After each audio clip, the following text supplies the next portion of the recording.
गुरजीत ने मनुष्य को दो विभागों में बांटा।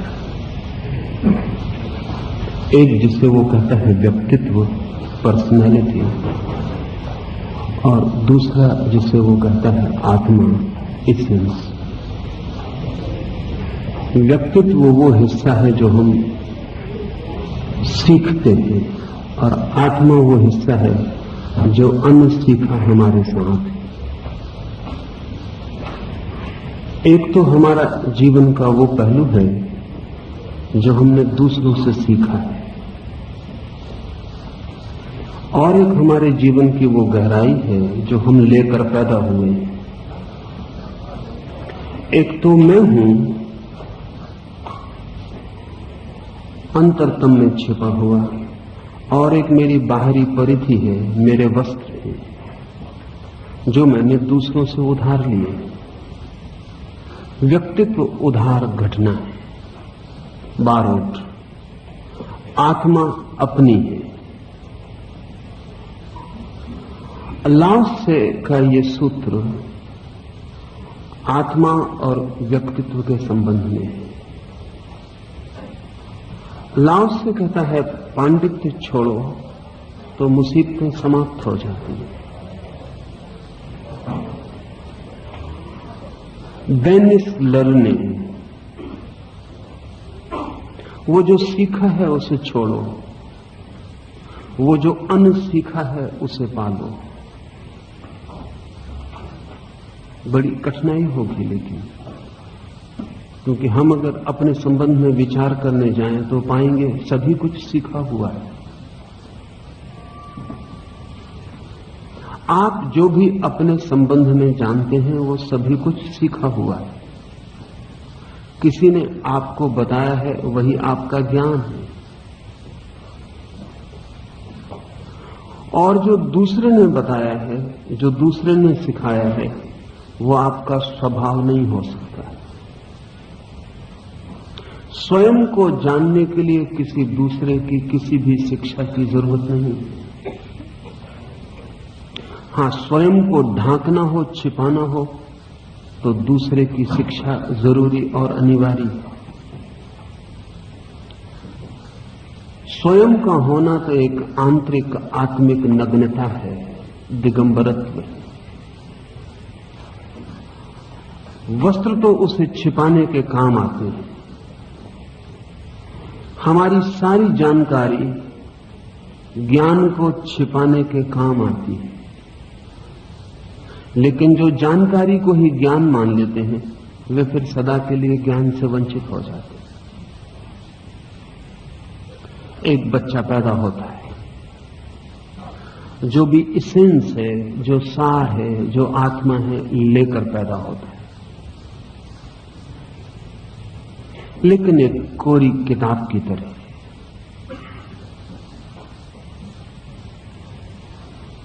फिर हम उस पर लिखना शुरू करते हैं। शिक्षा, समाज, संस्कृति, सभ्यता, फिर हम उस पर लिखना शुरू करते हैं। थोड़े ही दिनों में कोरी किताब अक्षरों से भर जाएगी। स्याही के काले धब्बे पूरी किताब को घेर लेंगे। और क्या कभी आपने ख्याल किया कि जब आप किताब पढ़ते हैं तो आपको सिर्फ स्याही के काले अक्षर ही दिखाई पड़ते हैं, पीछे का वो जो सफेद कागज है कोरा, वो दिखाई नहीं पड़ता।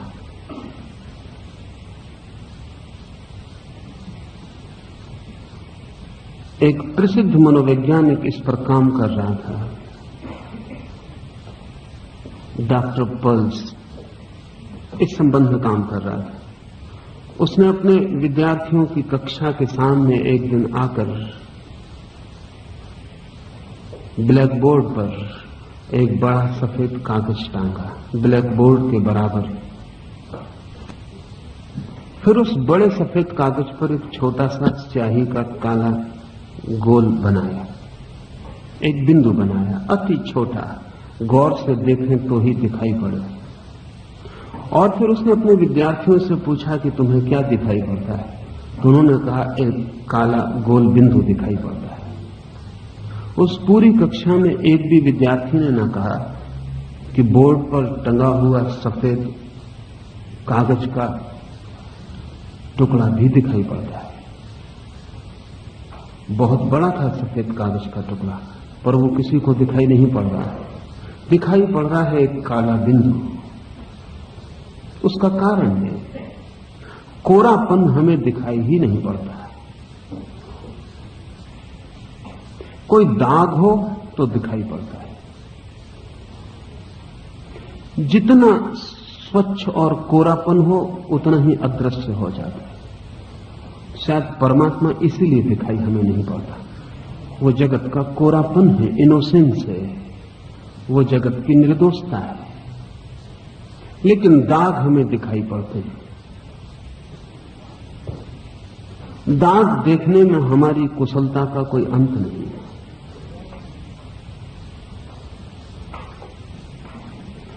एक बच्चा तो कोरा पैदा होता है, फिर हम उस पर लिखना शुरू करते हैं। जरूरी है कि हम उस पर कुछ लिखें। जीवन के संघर्ष के लिए उपयोगी है। शायद कोरे कागज की तरह तो वो जी भी ना पाएगा। कोरे कागज की तरह शायद वो एक क्षण भी इस जीवन के संघर्ष में सफल ना हो पाएगा। लिखना जरूरी है। कहीं की एक जरूरी बुराई है, नेसेसरी ईविल है। फिर हम लिखते जाएंगे, उसका नाम देंगे, उसका रूप देंगे। आप कहेंगे कि नाम तो ठीक है, रूप तो हर आदमी लेकर पैदा होता है। वो भी ख्याल गलत है। नाम भी हम देते हैं, रूप भी हम देते हैं। क्यों? क्योंकि जो शकल एक मुल्क में सुंदर समझी जाती है, दूसरे मुल्क में असुंदर समझी जाती है। एक ढंग का चेहरा चीन में सुंदर समझा जाता है, ठीक वैसे ही ढंग का चेहरा भारत में सुंदर नहीं समझा जाएगा। चपटी नाक चीन में असुंदर नहीं है, सारी दुनिया में असुंदर हो जाएगी। बढ़े और लटके हुए ओंठ नीग्रो के लिए असुंदर नहीं है, सारी दुनिया में असुंदर हो जाएंगे। नीग्रो लड़कियां अपने ओंठ को बड़ा करने का सब कुछ उपाय करेंगी। पत्थर बांध के लटकाएंगी ताकि ओंठ चौड़ा हो जाए, बड़ा हो जाए। हमारे मुल्क में या जहां भी आर्यों का प्रभाव है, पश्चिम में पतला ओंठ। कहना मुश्किल है कौन सुंदर है। दोनों के पक्ष और विपक्ष में बातें कही जा सकती हैं, क्योंकि नीग्रो कहते हैं कि ओंठ जितना चौड़ा हो, चुंबन उतना ही विस्तीर्ण हो जाता है। हो ही जाएगा।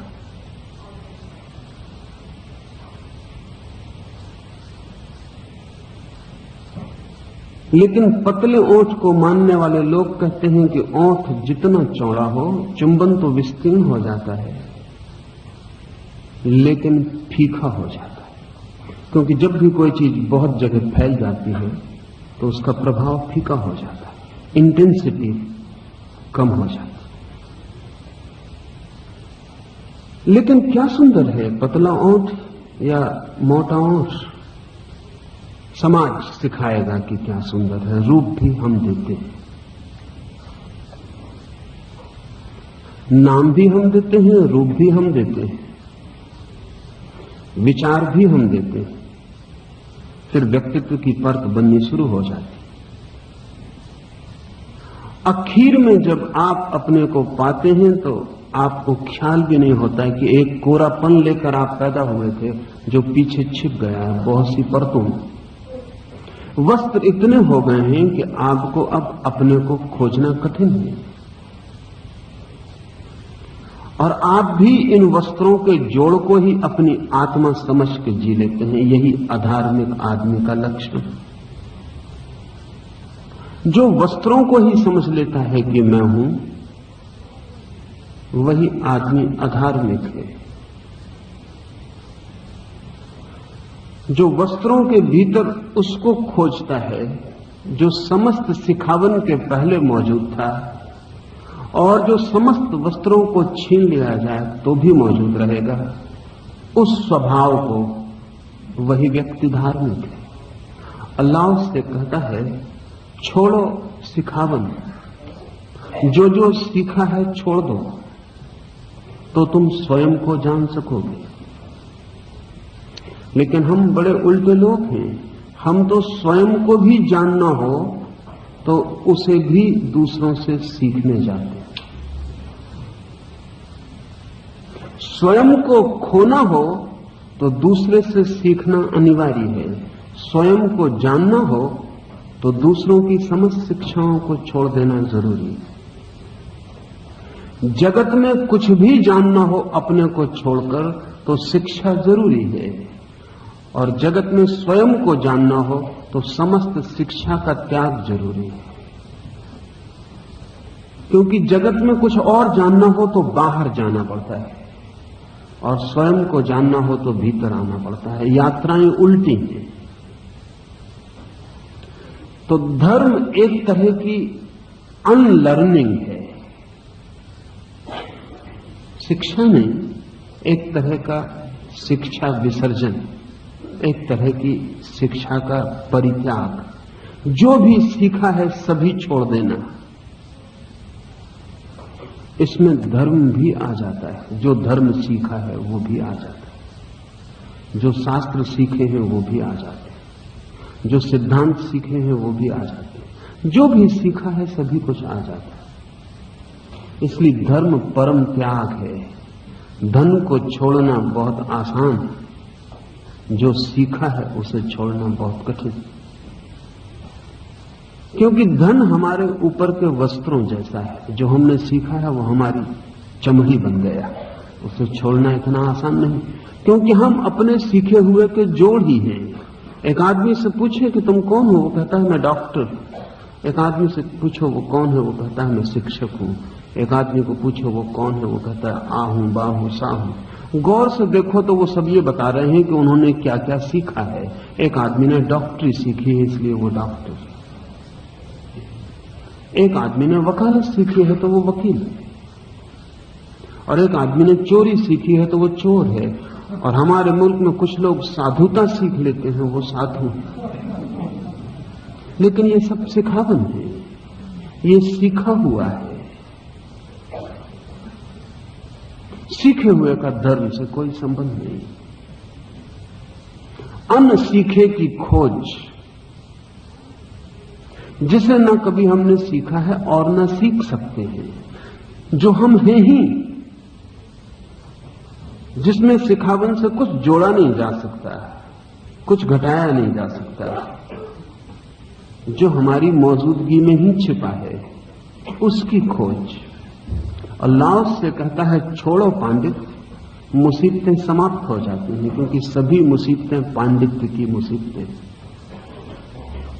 व्यक्ति की, समाज की सारी मुसीबतें जानकारी की मुसीबतें हैं, पांडित्य की मुसीबतें। जो हम जानते हैं वही हमारी मुसीबत बन जाता है। इसे थोड़ा समझना पड़ेगा। जो हम जानते हैं वो हमारी मुसीबत कैसे बन जाता होगा, क्योंकि जो हम जानते हैं उसके कुछ अनिवार्य परिणाम होंगे। पहला, जानने के कारण हम कभी भी सहज ना हो पाएंगे, हर क्षण असहज होंगे, स्पॉन्टेनियस होना असंभव हो जाएगा।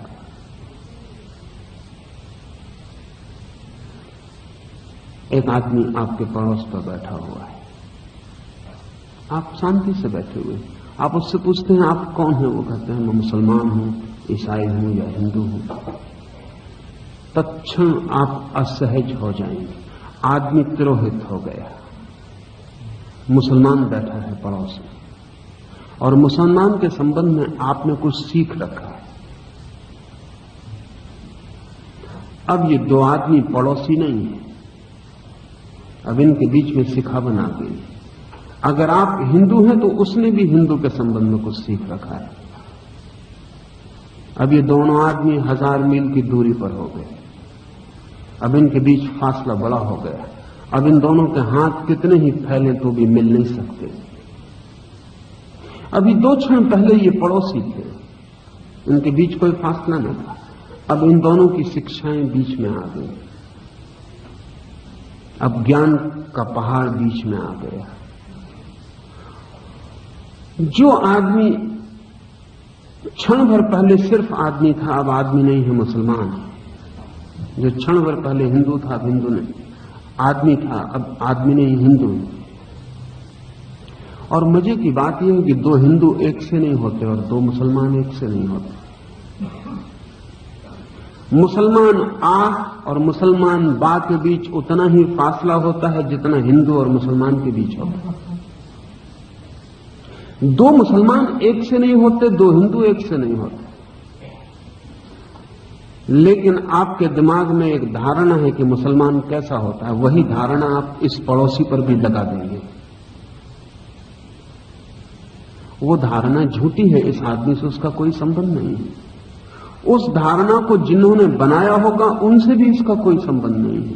यह आदमी बिल्कुल निर्दोष और निरीह है। लेकिन अब आपके मन में न मालूम कितनी धारणाओं का जाल खड़ा हो गया है। और इस आदमी को अब आप एक खाने में रख देंगे, एक कैटेगरी में रख देंगे कि मुसलमान है। हम भली भांति जानते हैं कि मुसलमान कैसे होते। आपकी पूरी की पूरी चेतना सिकुड़ जाएगी। अब जो भी व्यवहार आप करेंगे वो व्यवहार इस आदमी से नहीं होगा, वो आपकी धारणा के मुसलमान से होगा। आप असहज हो गए, सहजता समाप्त हो गई। सहजता का अर्थ तो था कि इस आदमी से संबंध होता। अब आप इससे बात भी नहीं करेंगे, बात भी करेंगे तो आपके मुसलमान से बात होगी जो आपकी धारणा है।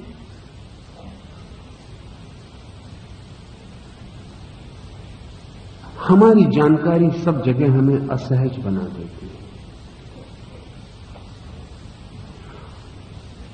सहज का अर्थ होता है क्षण में जो सत्य है वहां उसके साथ व्यवहार, लेकिन जानकारी व्याख्या बन जाती। फिर हमारा व्याख्या के साथ व्यवहार होता है। हम शब्दों में जीते हैं। मैं एक घर में मेहमान होता था, पड़ोस में एक चर्च था। चर्च बहुत सुंदर था, तो जब भी मैं वहां मेहमान होता था सुबह उठ के चर्च में चला जाता। सन्नाटा होता, रविवार को छोड़कर वहां कोई आता भी नहीं था।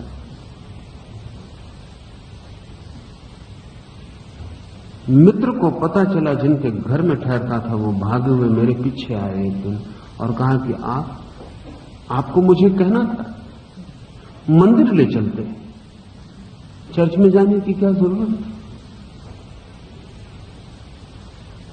और मंदिर फिर ज्यादा दूर भी नहीं। मैं उनसे कुछ बोला नहीं। 10 वर्ष बाद उसी घर में फिर मेहमान था। वो चर्च बिक गया और जिन मित्र के घर में ठहरता था उनके संप्रदाय ने ही वो चर्च की जायदाद खरीदी। मकान वही था, दरख्त वही थे, पक्षी वही थे, सन्नाटा वही था, सिर्फ तख्ती बदल गई। अब वो चर्च नहीं था। सुबह ही उठकर उन्होंने मुझसे कहा, वो तो भूल भी चुके थे कि 10 साल पहले उसी मकान से मुझे बाहर निकाल लाए थे। उन्होंने मुझसे कहा, आपको बड़ी खुशी होगी, पड़ोस की जमीन हमने खरीद ली और अब वहां सिर्फ मूर्ति की स्थापना होने में देर, मंदिर बन गया, आप अंदर आइए। सब वही है, सिर्फ तख्ती बदल गई। तब वो चर्च था, तब मेरा जाना उन्हें गुनाह मालूम पड़ा था। अब वो मंदिर है, अब मैं न जाऊं तो उन्हें गुनाह मालूम पड़ेगा। हमारा व्यवहार यथार्थ से नहीं, शब्दों से, जानकारियों से। एक क्षण में शब्द बदल जाए, हमारा व्यवहार बदल जाता है। लेबल कोई बदल दे,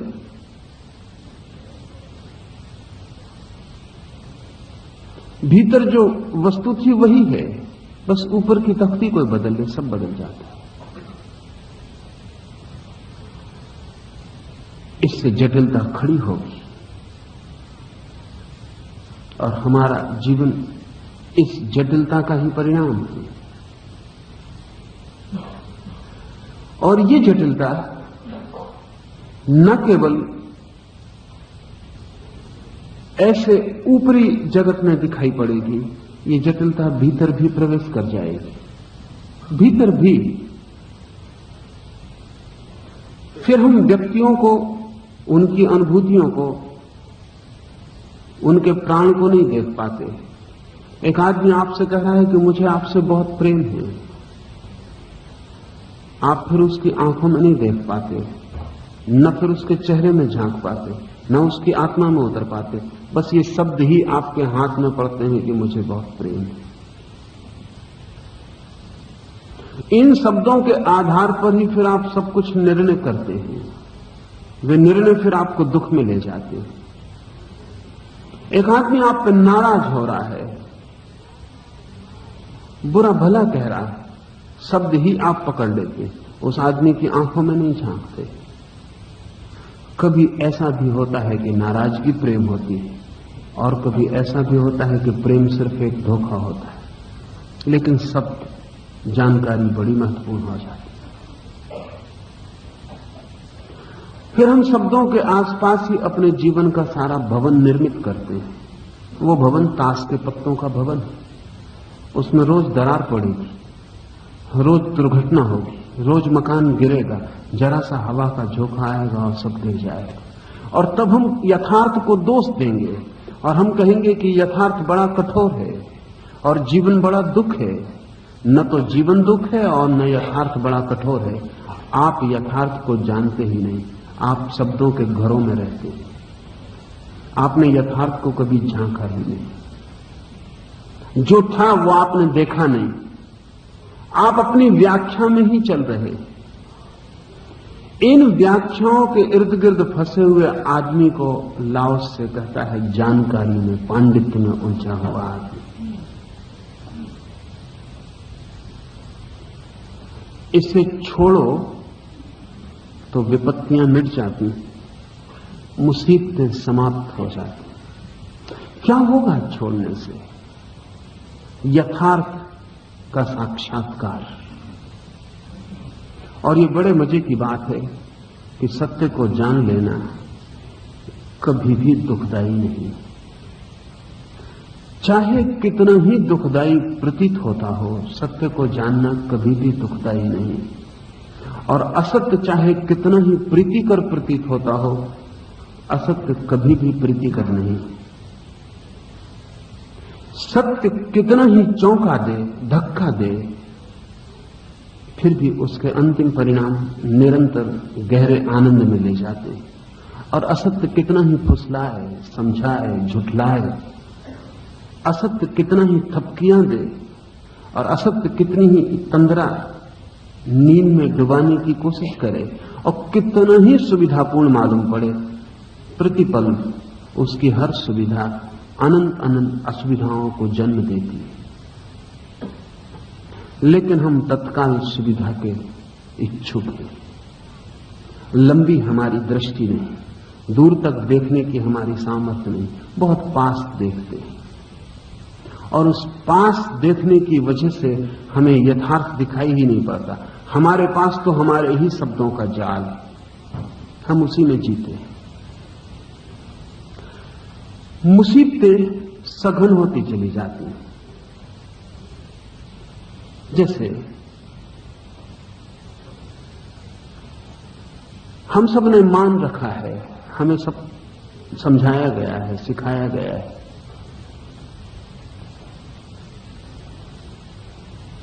कि प्रेम में कोई कलह नहीं है। एक सिखावन है कि प्रेम में कोई कलह नहीं, सच्चे प्रेम में कोई कलह नहीं, कोई द्वंद्व नहीं, कोई संघर्ष नहीं।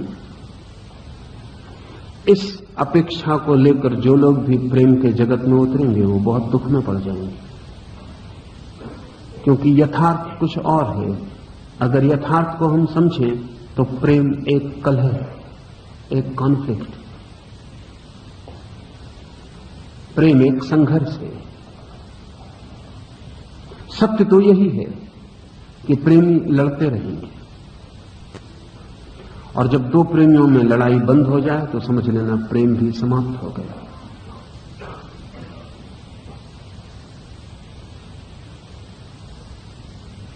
लड़ाई प्रीतिकर हो सकती है, वो दूसरी बात है, लेकिन प्रेम एक कलह है, और हमारी धारणाओं में प्रेम एक स्वर्ग है जहां कोई कलह नहीं। इस जगत में सभी चीजें परिवर्तनशील हैं। हमारे मन में बहुत सी धारणाएं स्थायी हैं, शाश्वत। कहते हैं प्रेम शाश्वत है। इस जगत में कुछ भी शाश्वत नहीं है। हम ही शाश्वत नहीं है, हमारा प्रेम कैसे शाश्वत हो सकेगा? हम मरण धर्म हैं। हमसे जो भी पैदा होगा वो मरण धर्म होगा। सत्य यही है कि इस जगत में सभी चीजें परिवर्तनशील हैं। आकांक्षा है हमारी कि कम से कम कुछ गहरी चीजें तो न बदलें, कम से कम प्रेम तो न बदले। उस आकांक्षा के कारण वो जो परिवर्तनशील प्रेम का आनंद हो सकता था वो भी जहर हो जाता है। उससे प्रेम स्थायी नहीं हो सकता है। सिर्फ वो जो क्षण स्थायी प्रेम में जो फूल खिल सकते थे वो भी खिलने असंभव हो जाते। ऐसे ही जैसे कोई घर में बगिया लगाए और फिर आशा करे कि जो फूल खिले वो शाश्वत हों, वो कभी मुरझाए न। फूल तो सुबह खिलेंगे, सांझ मुरझा जाएंगे, यही नियति है। लेकिन जो आदमी इस अपेक्षा से भरा हो कि फूल कभी मुरझाए नहीं, तो वो जो सुबह फूल खिला था उसका आनंद भी नहीं भोग पाएगा, क्योंकि फूल के खिलते ही मुरझाने का भय विष घोलने लगेगा, जहर डालने लगेगा। फूल खिलते ही मुरझाना शुरू भी हो जाता है, क्योंकि खिलना और मुरझाना दो प्रक्रियाएं नहीं, एक ही प्रक्रिया का अंग है। मुरझाना खिलने की ही अंतिम अवस्था है। मुरझाना पूरा खिल जाना ही है। फल पकेगा तो गिर जाएगा, कोई भी चीज पूरी होगी तो मृत्यु घटित हो जाएगी। पूर्णता और मृत्यु जगत में एक ही अर्थ रखते। लेकिन जो आदमी सोच रहा है कि शाश्वत फूल खिल जाए उसकी बगिया में, वो मुश्किल में पड़ेगा। तब एक ही उपाय है कि वो कागज के फूल बना ले,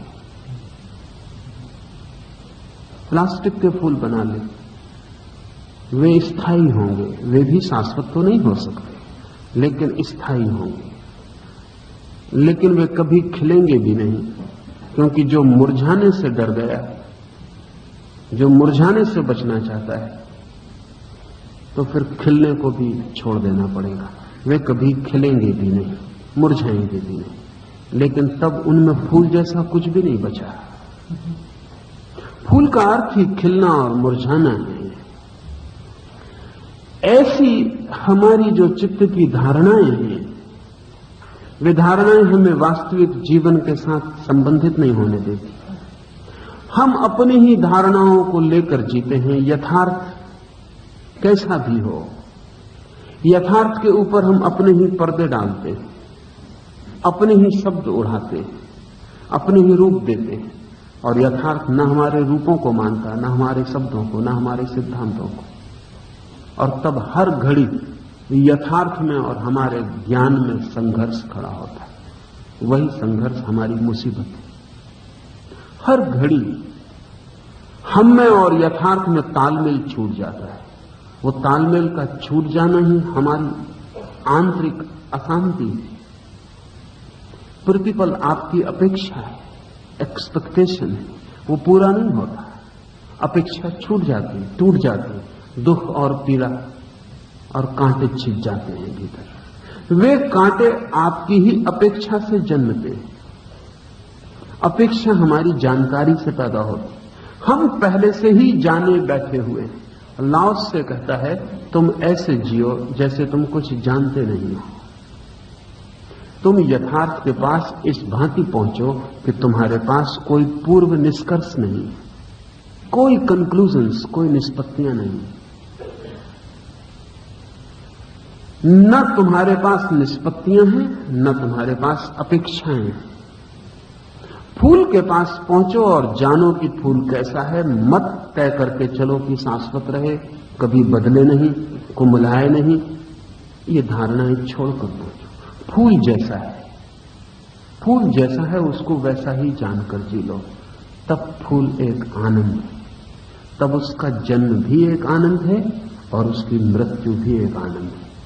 तब उसका खिलना भी एक गीत है और तब उसका बंद हो जाना भी एक गीत है। और तब दोनों में कोई विरोध नहीं, एक ही प्रक्रिया के अंग है। जीवन में दुख नहीं है, दुख पैदा होता है अपेक्षाओं से, और अपेक्षाएं शिक्षाओं का परिणाम। हम सब एक क्षण को भी बिना अपेक्षाओं के नहीं जीते। उठते हैं, बैठते हैं, चलते हैं, अपेक्षाओं का एक जगत हमारे चारों तरफ चलता है। लाओस से कहता है यही है तुम्हारे मुसीबतों के आधार। हां और ना के बीच अंतर क्या है? अगर अपेक्षाएं न हो तो हां और ना के बीच कोई अंतर नहीं। अगर अपेक्षाएं हो तो हां और ना के बीच से ज्यादा बड़ा अंतर और कहां होगा?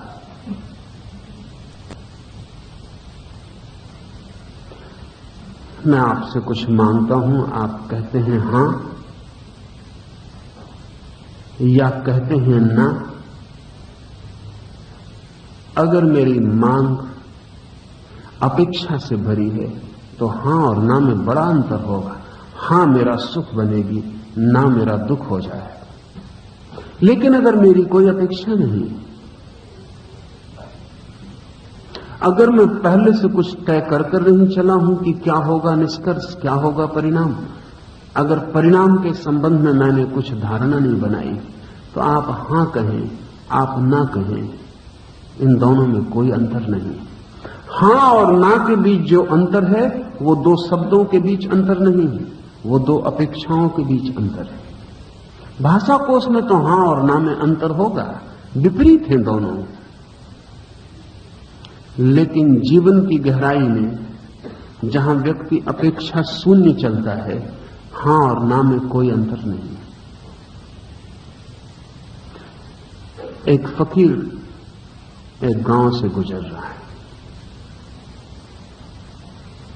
उसने एक दरवाजे पर दस्तक दी। आधी रात हो गई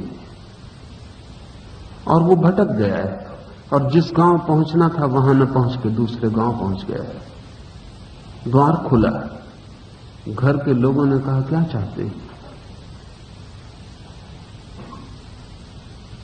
उस फकीर ने कहा कि अगर रात भर विश्राम का मौका मिल जाए, मैं भटक गया हूं और जहां पहुंचना था नहीं पहुंच पाया हूं।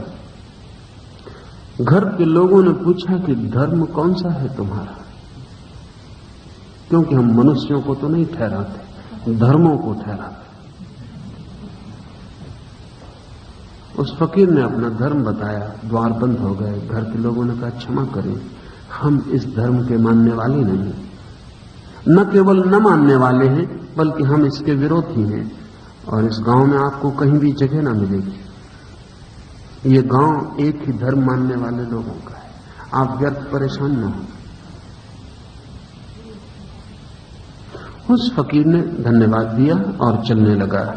उस मकान के मालिक ने पूछा लेकिन धन्यवाद कैसा? हम ठहराने से इंकार कर दिए हैं, धन्यवाद कैसा? उसने कहा तुमने कुछ तो किया, तुम क्या करोगे इस संबंध में हमारी कोई धारणा न थी। द्वार खुले थे, हां और ना कुछ भी होगा। तुमने स्पष्ट ना कही, इतना भी आधी रात कष्ट उठाया, उसके लिए धन्यवाद। वो फकीर जाके गांव के बाहर सो गया। पूर्णिमा की रात थी और जिस वृक्ष के नीचे सोया था उस वृक्ष के फूल पूर्णिमा की रात में आवाज करके खुलते। जब भी फूल की आवाज होती है वो आंख खोलकर ऊपर देखता है, चांद भाग रहा है, फूल खिल रहे हैं, सुगंध बरस रही है। सुबह वो फिर वापस उस आदमी के द्वार पर आके दस्तक दी। उस आदमी ने दरवाजा खोला। फकीर ने झुक के 3 बार पुनः पुनः कहा, धन्यवाद, धन्यवाद, धन्यवाद। उस आदमी ने कहा, अब धन्यवाद की क्या जरूरत, तुम आदमी पागल मालूम पड़ते हो। रात मैंने मना किया था, तब तुमने धन्यवाद दिया। अब उस फकीर ने कहा, अगर तुम रात मुझे मना न करते तो जिस पूर्णिमा की रात का मैंने आनंद लिया है वो असंभव हो जाता। तुमने अगर हां भर दी होती तो मैं तुम्हारे छप्पर के नीचे सोता, मैं एक वृक्ष के नीचे सोया, और मेरे जीवन में इतने सौंदर्य का क्षण मैंने कभी नहीं जाना। एक बात तुमसे कहने आया हूं, बुरा न मानना, तुम्हारे धर्म का फकीर भी आए उसे भी मत ठहरने देना।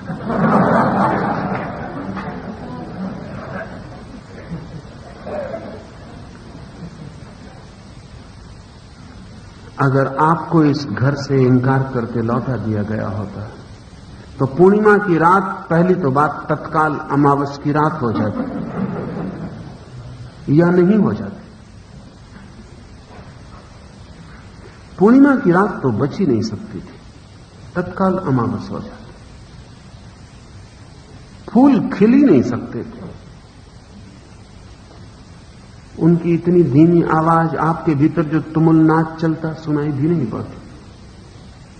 आपके भीतर जो कोलाहल होता, जो हाहाकार मचता, उसके सामने कोमल फूलों की खिलने की आवाज कहां सुनाई पड़ सकती थी।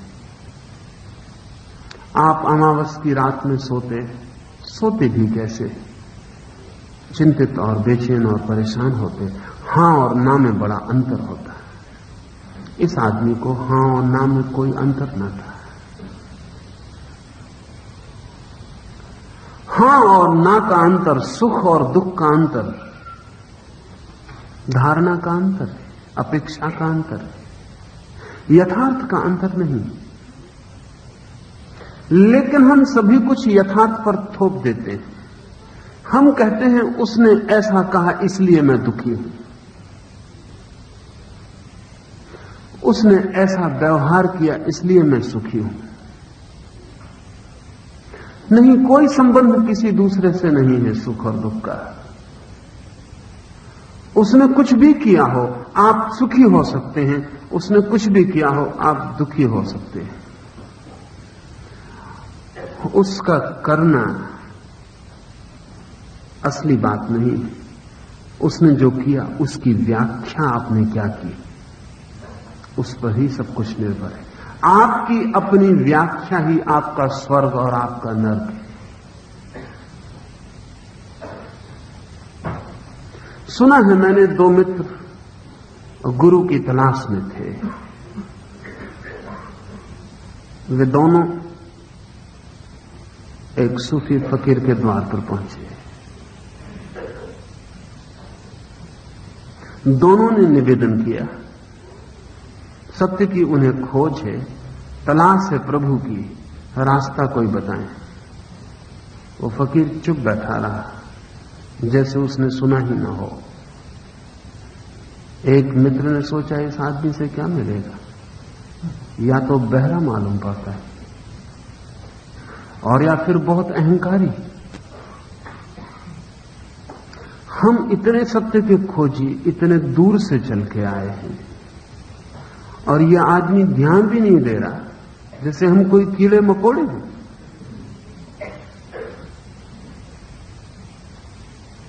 दूसरे ने सोचा, शायद मेरे प्रश्न में कोई भूल हो गई है, शायद ये पूछने का ढंग अनुचित है, शायद सत्य की जिज्ञासा इस भांति नहीं की जाती, शायद इतनी जल्दबाजी, इतना अधैर्य दुर्गुण है। दोनों विदा हो गए। जिसने सोचा था कि यह आदमी अहंकारी है, वो वर्षों बाद भी वैसा का वैसा था।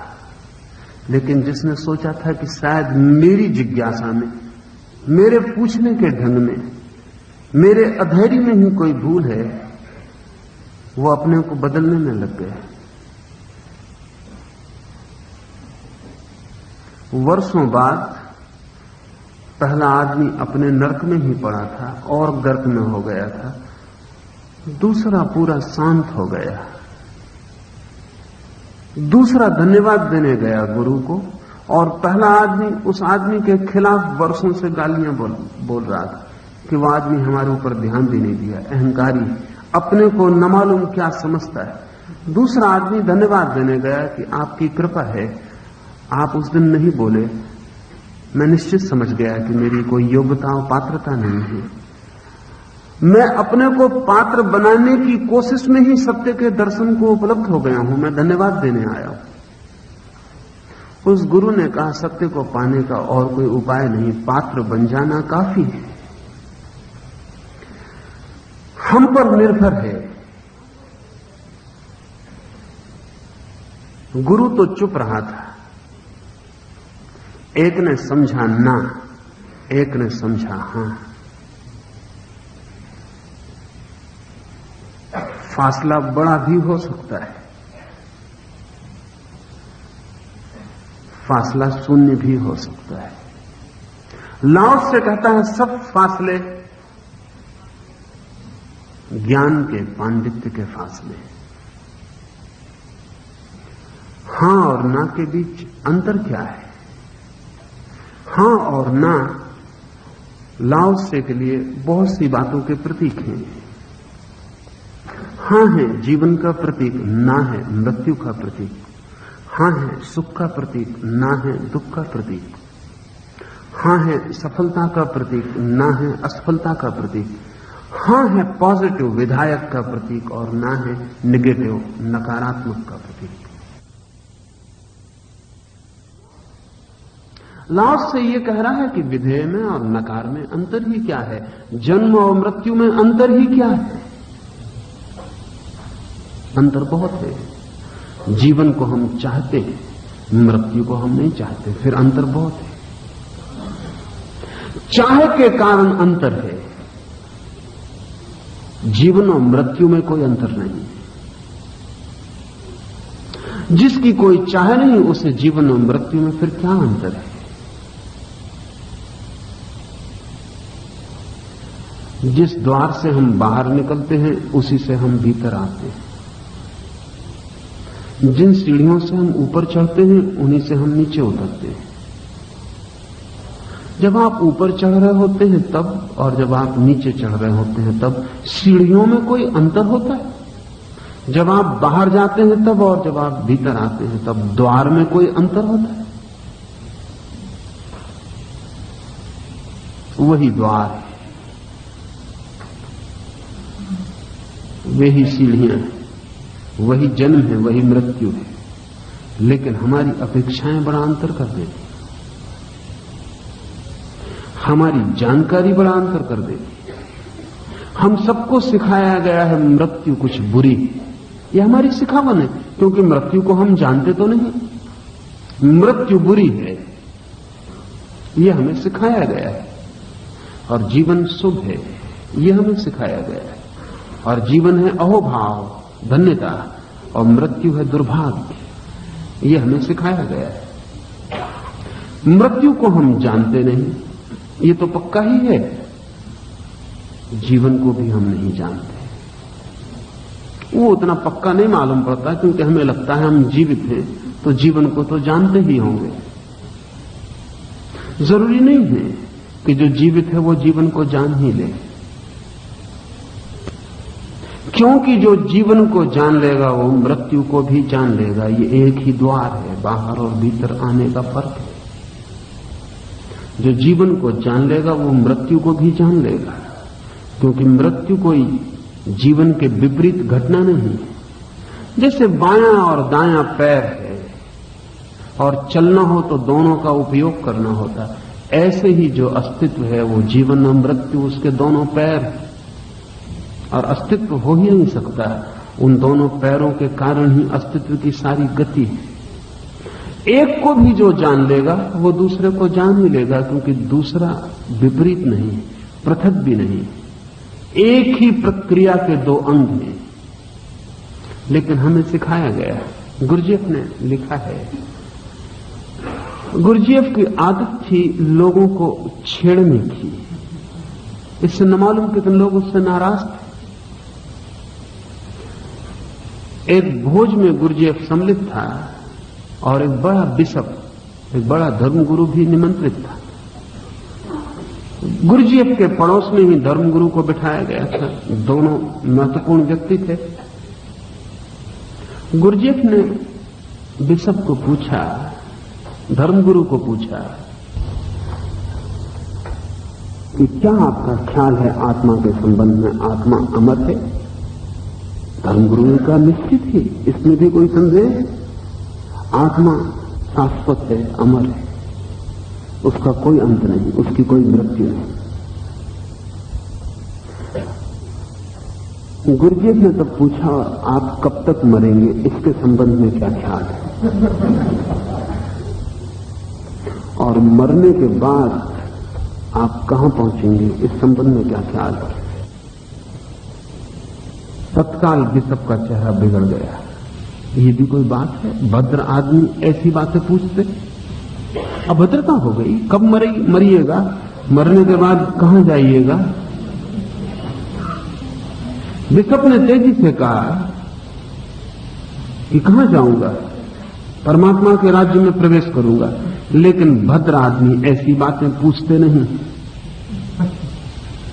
गुरजेफ ने कहा कि अगर आत्मा अमर है तो मृत्यु के संबंध में पूछने में अभद्रता कैसी? और अगर मर के प्रभु के राज्य में ही प्रवेश करना है तो आपके चेहरे पर ये मेरे प्रश्न से आ गई कालिमा कैसी? आनंद से भर जाना चाहिए कि जल्दी मरेंगे और प्रभु के राज्य में प्रवेश करेंगे। नहीं, लेकिन दोनों में फर्क है। वो जानकारी है, वो जो बात थी आत्मा के अमर होने की, वो जानकारी है, शाब्दिक है, शास्त्रीय है। भय तो भीतर खड़ा है, मर न जाए।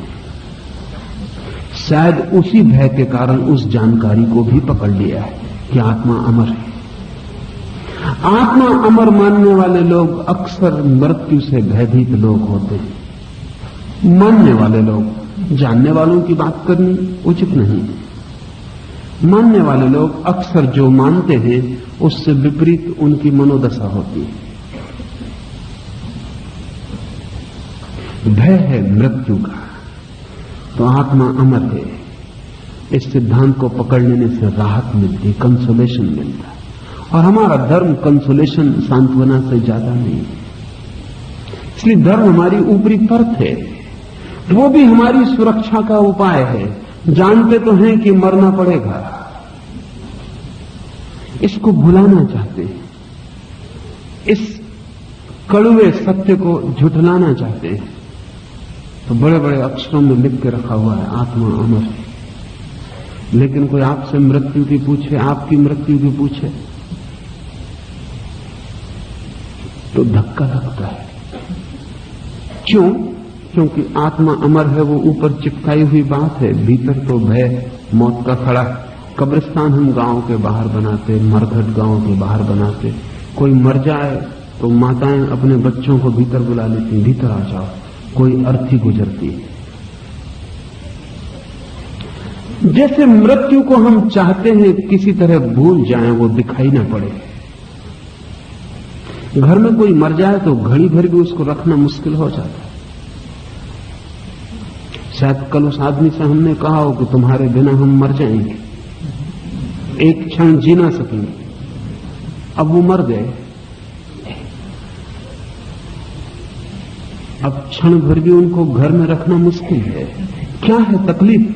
थोड़ी देर रुकने दें।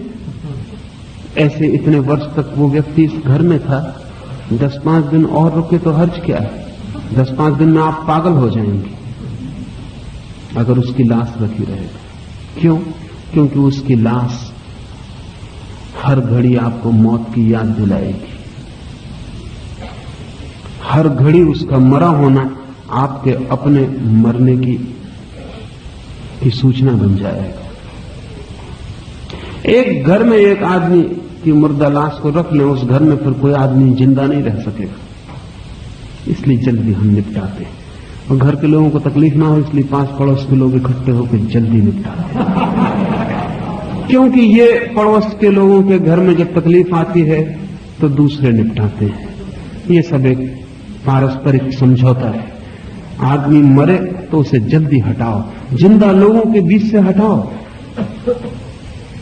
क्योंकि मौत को हम कहीं दूर अंत्यज की तरह व्यवहार करते हैं। गांव के बाहर रहे, गांव के भीतर भरे बाजार में उसका कोई पता न चले। हमें एहसास न हो कि मौत जैसी कोई चीज भी है। मजबूरी है कि आदमी मरते हैं तो हम उन्हें जल्दी से डिस्पोज करते हैं, उनको हम निपटाते हैं।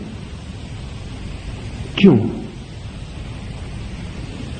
तो हमारे लिए जीवन और मृत्यु एक अर्थ नहीं रख सकते, और हमारे लिए हां और ना भी एक अर्थ नहीं रख सकते, और सुख और दुख को हम कैसे माने कि एक ही है। लेकिन कभी आपने ख्याल किया कि अगर आप नाम ना दें तो कई बार आप बड़ी मुश्किल में पड़ेंगे बताने में कि ये सुख है या दुख है। नामकरण से बड़ी आसानी हो जाती। नाम दे देते हैं ये सुख है तो तत्काल मन मान लेता है सुख है, दे देते हैं दुख है तो मान लेते हैं दुख है। कभी आपने ख्याल न किया हो लेकिन करना चाहिए निरीक्षण कि अगर हम नाम न दें तो कौन सी चीज सुख होगी और कौन सी चीज दुख होगी। और अगर हम नाम देने की जल्दी ना करें, सिर्फ अनुभूति पर जिए, तो एक बड़ी अद्भुत बात मालूम होगी कि जिसको हम सुख कहते हैं वो किसी भी क्षण दुख हो जाता है, जिसको हम दुख कहते हैं वो किसी भी क्षण सुख हो जाता है। आपको मैं प्रेम करता हूं, राह पर आप मिले और मैंने आपको गले से लगा लिया, नाम ना दें इसे सुख का दुख का, अभी कोई नाम ना दें, सिर्फ सीधा ये तथ्य कि मैं आपको गले से दबा रहा हूं, मेरी हड्डियां, मेरी चमड़ी आपको स्पर्श कर रही है, आपकी हड्डियां चमड़ी मुझे स्पर्श कर रही है। इसको कोई नाम ना दें कि ये आलिंगन है, सुख है, दुख है, कोई नाम ना दें, सिर्फ ये तथ्य, ये फैक्ट कि क्या घटित हो रहा है। तब आपको बड़ा मुश्किल होगा कहना कि इसे सुख कहें कि दुख कहें। और अगर आप इसे सुख कहें, कहना चाहें कि नहीं सुख है, और मैं आपको अपनी छाती से लगाए खड़ा ही हूं, कितनी देर ये सुख रहेगा? एक क्षण, दो क्षण, 5 क्षण, फिर आसपास भीड़ इकट्ठी होने लगेगी और लोग झांकने लगेंगे कि क्या हो गया, और फिर आप बेचैन होने लगेंगे, और फिर आपके माथे पे पसीना आने लगेगा और आप छूटना चाहेंगे, बचना चाहेंगे। वो जो सुख था वो कब दुख बन गया? कभी आपने भीतर परीक्षण किया किस घड़ी आके सुख दुख बनना शुरू हो गया? और अगर मैं ना ही छोड़ूं,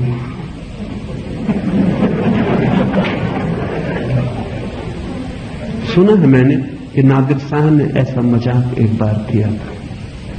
नादिर का प्रेम था एक युवती से, लेकिन युवती उस पर कोई ध्यान नहीं देती थी। नादिर ने सब उपाय किए थे, चाहता तो उठा के हरम में डलवा देता, लेकिन पुरुष को सुख मिलता है जीतने में, जबरदस्ती करने का सारा सुख खो जाता है। चाहता था कि वो स्त्री अपने से आए। एक दिन अचानक उसे पता चला कि उस स्त्री का, नादिर का जो सिपाही है, उसका द्वारपाल जो है, उससे प्रेम है। नादिर रात पहुंचा और जब उसने अपनी आंख से उन दोनों को आलिंगन में देख लिया तो उसने उनको वहीं बंधवाया, महल बुलवाया, दोनों को नग्न किया, आलिंगन में बंधवा के सामने एक खंभे से बंधवा दिया। दोनों आलिंगन में बंधे हैं खंभे से। बड़ा गहरा मजाक हुआ और बड़ी कठिन सजा हो गई। ये दोनों प्रेमी एक दूसरे के पास होने को तड़पते थे, चोरी से कभी मिल पाते थे, क्योंकि नादिर का डर भी था, खतरा भी था। सब खतरे उठा के मिलते थे क्षण भर को तो स्वर्ग मालूम होता था, अब दोनों नग्न एक दूसरे की बाहों में खंभे से बंधे खड़े थे। घड़ी दो घड़ी के बाद ही एक दूसरे के शरीर से बदबू आने लगी। एक दूसरे की तरफ देखने का मन न रहा। जब कहीं बंधा ही हो कोई आदमी किसी के साथ तो फिर देखने का मन नहीं रह जाता। विवाह में यही परिणाम होता है। दो आदमी बंधे हैं एक दूसरे से, थोड़े दिन में घबराहट हो जाती है शुरू। विवाह बड़ी मजाक है, नादिर जैसी मजाक है। कहते हैं 15 घंटे बाद पेशाब भी बह गई, मलमूत्र हो गया, बदबू फैल गई, बहुत भयंकर मजाक हो गई। सब सौंदर्य खो गया, सब स्वर्ग नष्ट हो गया, नरक हो गया। 15 घंटे बाद नादिर ने दोनों को छुड़वा दिया। कहानी कहती है कि वे दोनों फिर कभी एक दूसरे को नहीं देखे। जो वहां से भागे उस खंभे से, फिर कभी जीवन में दोबारा नहीं मिले। क्या हुआ? जिसे सुख जाना था वो दुख में परिणत हो गया। किसी भी सुख को जरा ज्यादा खींच दो, दुख हो जाएगा। जरा सा ज्यादा खींच दो। लेकिन जो दुख हो सकता है उसका अर्थ हुआ कि वो दुख रहा ही होगा, नहीं तो हो कैसे जाएगा। क्वांटिटी के बढ़ने से क्वालिटी अगर बदलती हो, परिमाण के बढ़ने से घटने से अगर गुण बदलता हो, तो उसका अर्थ है कि गुण छिपा हुआ रहा ही होगा। आपको प्रतीत नहीं हो रहा था क्योंकि मात्रा कम थी, मात्रा सघन हो गई, आपको प्रतीत होने लगा। किसी भी दुख की मात्रा को भी बदल दो तो सुख हो जाता है। दुख की मात्रा को भी बदल दो तो सुख हो जाता है। दुख का भी अभ्यास कर लो तो सुख हो जाता है। दुख सुख हो जाते हैं, सुख दुख हो जाते हैं। फासले शायद शब्दों के हैं, यथार्थ का फासला नहीं है।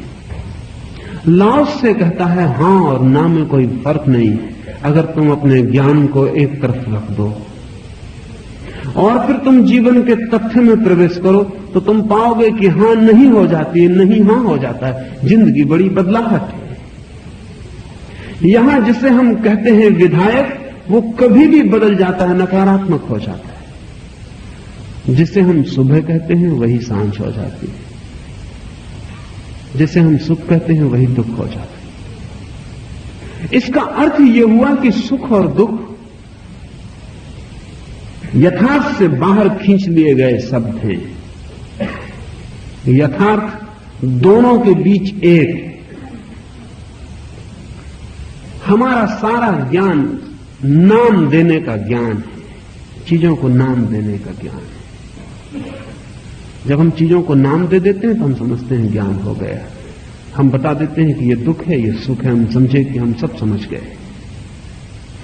नाम के नीचे जो यथार्थ है उसकी प्रतीति, लेकिन उसकी प्रतीति उन्हें ही हो सकती है जो सब सिखावन को छोड़ने को तैयार। लाओस से कहता है शुभ और अशुभ के बीच भी फासला क्या है? हां और ना तो ठीक है। लाओस से कहता है शुभ और अशुभ, जैसे हम कहते हैं पुण्य और पाप, उसके बीच भी फासला क्या है? क्या है पुण्य, क्या है पाप?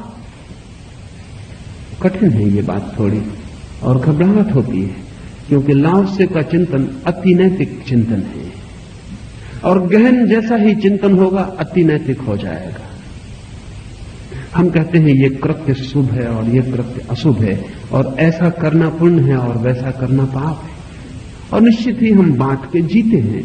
सुविधा हो जाती जीने में, अन्यथा बड़ी कठिनाई हो जाए, अन्यथा बड़ी कठिनाई हो जाए।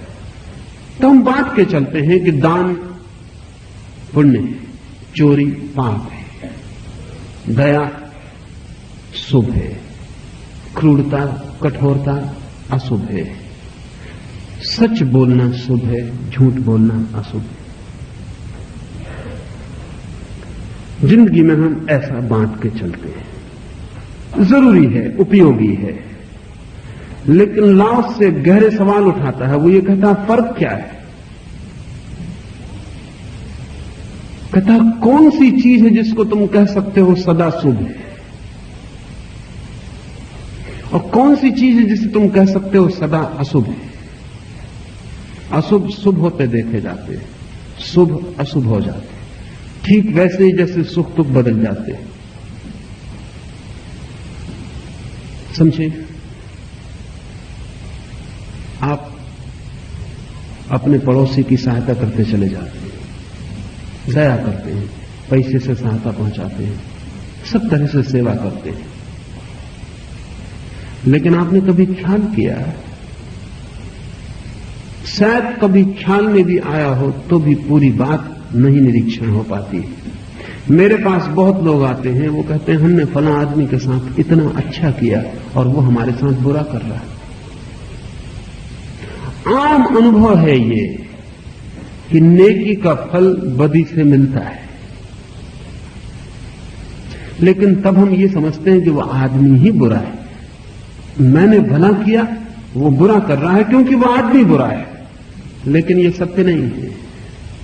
असल में जिसके साथ भी आप भला करते हैं, आपका भला करना भी इतना बोझिल हो जाता है, भारी हो जाता है दूसरे पर, कि उसे बदला चुकाना जरूरी हो जाता है।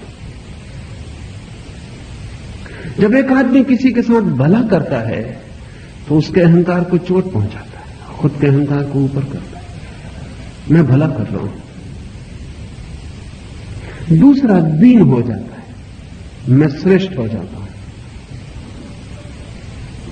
तो दूसरा मुझे ऊपर से धन्यवाद देता है कि आपकी बड़ी कृपा है कि आपने इतना मेरे लिए किया, लेकिन भीतर से मेरा अहंकार भी उसको कांटे की तरह चुभता है। वो भी चाहता है कि कभी ऐसा मौका मिले कि हम भी तुम्हारे साथ भला कर सकें।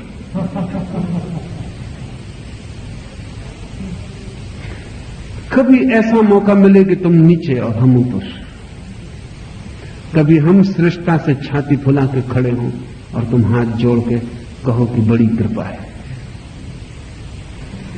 अगर आप उसको ऐसा मौका मिलने ही ना दें, आप भला किए ही चले जाएं, उसको भला करने का मौका ही ना दे, तो वह आदमी आपसे बुरा भी कर सकता है, क्योंकि आपका भला उस पर इतना बोझिल हो जाए।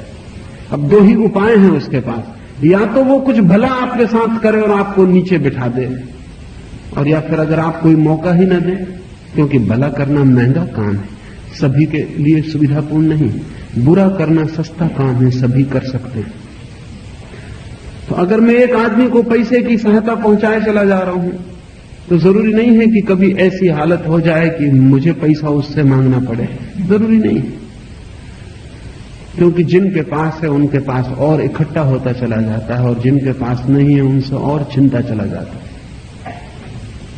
वो आदमी भी चाहता है कि कभी मुझे दान करे, वो मौका न मिले तो फिर क्या करे वो आदमी। बुरा कोई भी कर सकता है, बुरा सस्ता काम है। वो कुछ मेरे लिए बुरा करे और मुझे नीचे दिखाए, मेरे संबंध में कुछ अफवाहें उड़ाए, मेरे संबंध में कुछ निंदा चलाए, कोई उपाय करे कि मैं नीचे हो जाऊं।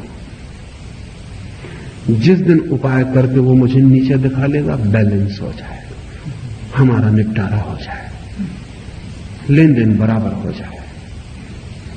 नीत्शे ने बहुत ही कठोर व्यंग किया है जीसस पर, क्योंकि जीसस ने कहा है कि तुम्हारे गाल पर जो एक चांटा मारे, तुम दूसरा गाल उसके सामने कर देना।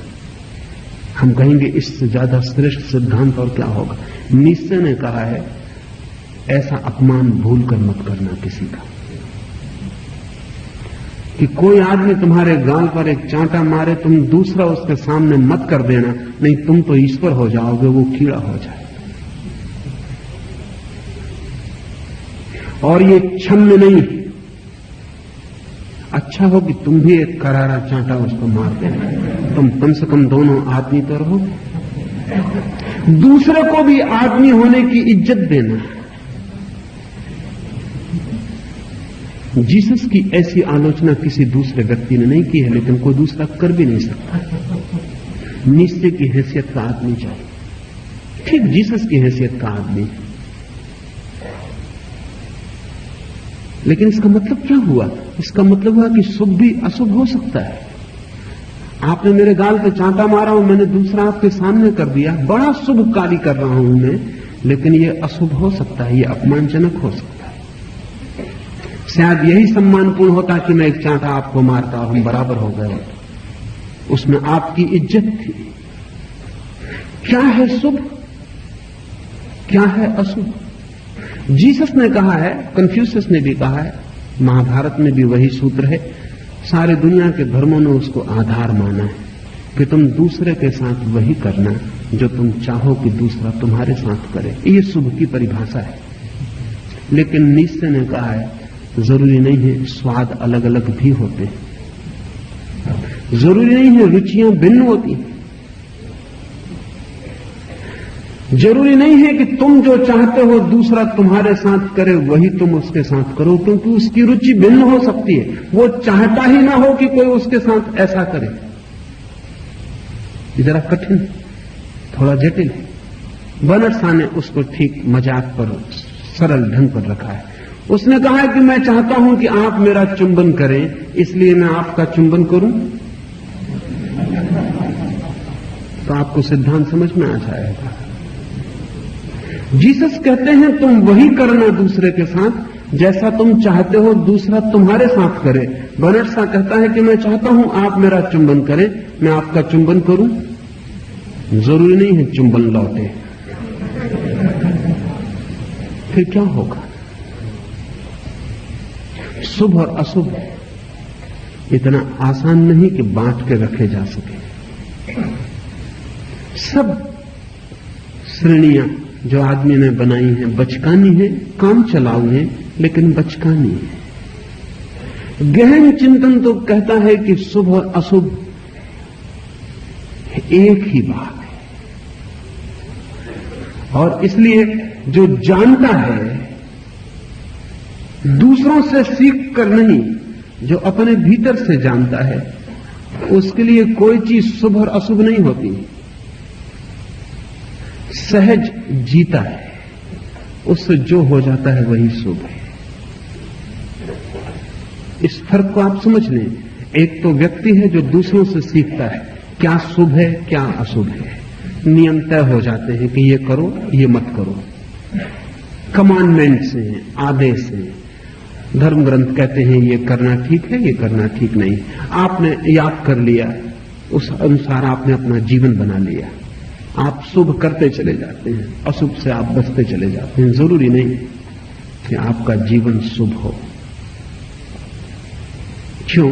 क्योंकि जीवन एक तरल प्रवाह है, उसमें कुछ भी नहीं कहा जा सकता। अब नीत्शे की बात आपने सुनी, अगर जीसस की ही बात अकेली सुनी हो तो लगेगा कि इससे ज्यादा सही और क्या हो सकता है।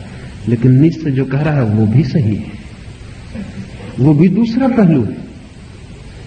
इसलिए अक्सर ऐसा होता है कि नैतिक पुरुष, जिनको हम नैतिक पुरुष कहते हैं, दूसरों के प्रति बहुत अपमानजनक हो जाता है।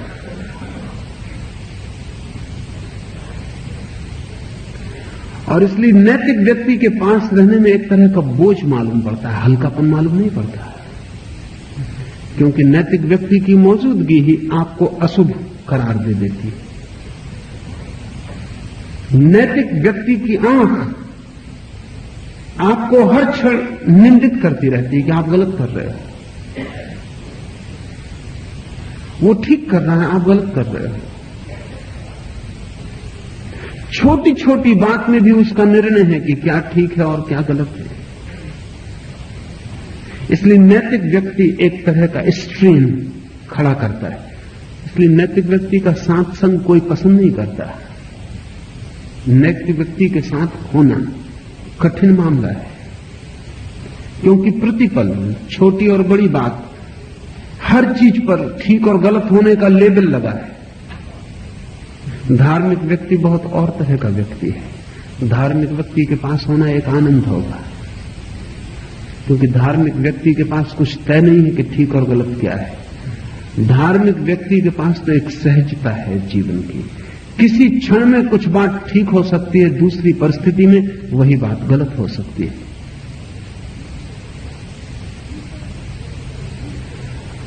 जीसस को अगर नीत्शे चांटा मारे और जीसस उत्तर न दें तो अशुभ होगा,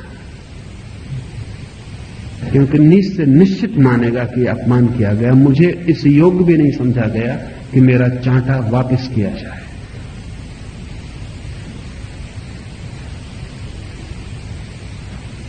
और इसके लिए नीच से जीसस को कभी माफ नहीं कर सकेगा। यह हद हो गई। ये अपने आप को महामानव दिखाने की चेष्टा हद हो गई है।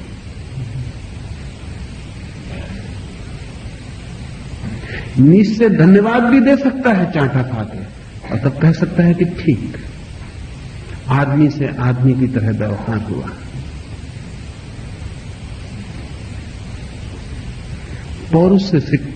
पौरुष हार गया है सिकंदर से।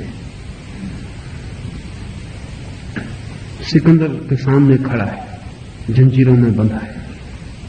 सिकंदर उससे पूछता है अपने सिंहासन पर बैठकर कि मैं कैसा व्यवहार करूं। तो पौरुष ने कहा कि जैसा एक सम्राट दूसरे सम्राट के साथ करता है।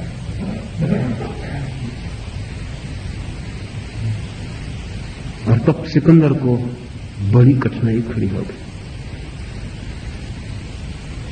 पौरुष को छोड़ना ही पड़ा, जंजीर तत्काल तोड़वा ही देनी पड़ी, क्योंकि पौरुष ने कहा कि जैसा एक सम्राट दूसरे के साथ करता है वैसा व्यवहार करो।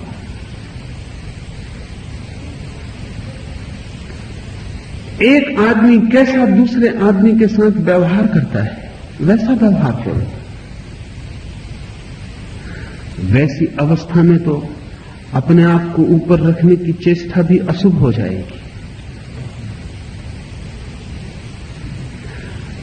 न तुमसे चांटा मारा ही न जा सके, तुम्हें पता ही न चले और तुम्हारा गाल दूसरा सामने आ जाए, ये तुम्हारी चेष्टा न हो, ये तुम्हारा विचार न हो, ये तुम्हारा सिद्धांत न हो, ऐसा तुमने चेष्टा करके किया न हो, बस ऐसा ही तुमसे हो जाए तो ये धार्मिक व्यवहार होगा। ऐसा तुमने चेष्टा करके किया हो तो ये नैतिक व्यवहार होगा। और नैतिक व्यवहार में शुभ और अशुभ का फासला होता है, धार्मिक व्यवहार में शुभ और अशुभ का कोई फासला नहीं होता। धार्मिक व्यक्ति जीता है सहजता से,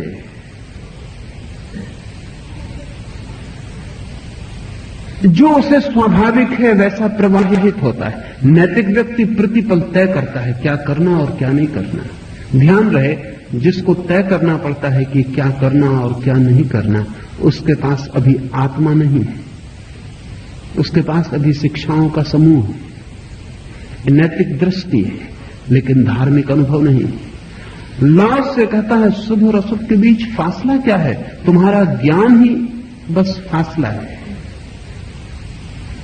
लोग जिससे डरते हैं उससे डरना ही चाहिए, लेकिन अफसोस कि जागरण की सुबह अभी भी बहुत दूर है। कितनी दूर है?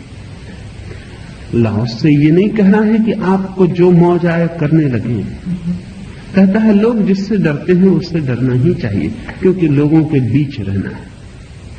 लोग जिसे बुरा मानते हैं उसे बुरा मानना ही चाहिए, लोग जिसे भला कहते हैं उसे भला कहना ही चाहिए, मगर ये अभिनय से ज्यादा ना हो, ये आत्मा ना बने।